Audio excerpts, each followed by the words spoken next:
After setup, the next step is to load the grids into the chameleon system. You can load in up to 8 grids at a time.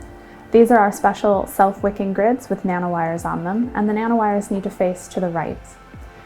This is the only manual handling step of the entire process, and we have built self-centering slots to make it easier to load the grids in.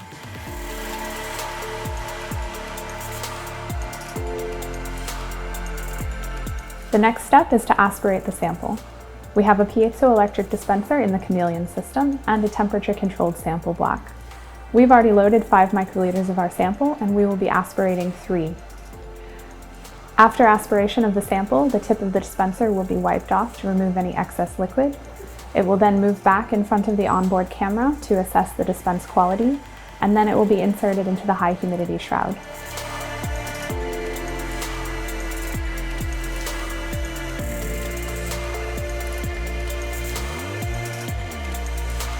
The next step is to glow discharge our grids. Up to 4 grids can be glow discharged at a time using our onboard glow discharger. Each grid is picked up automatically by the robotic tweezers and placed into the glow discharger.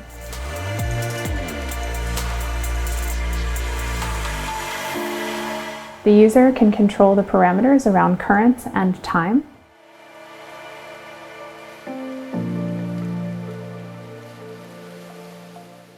After glow has been applied, each grid is then picked up, ready to be moved on to the next step in the workflow, which is to characterize the wicking process.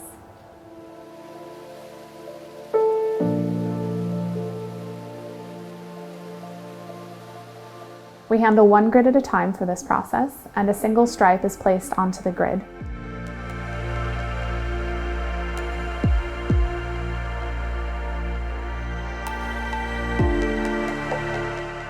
An automated algorithm is then used to assess the wicking process and suggest an appropriate plunge time to the user. The user still has final control, though, over what plunge time is used.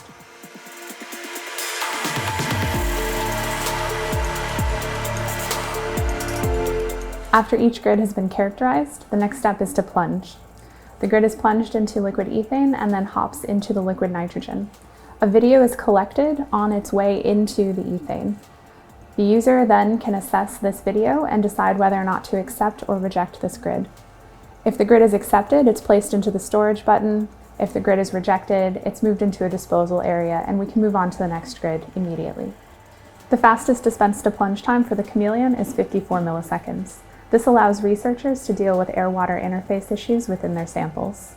Another benefit of the chameleon system is the ability to screen the quality of your grids prior to putting them into an electron microscope.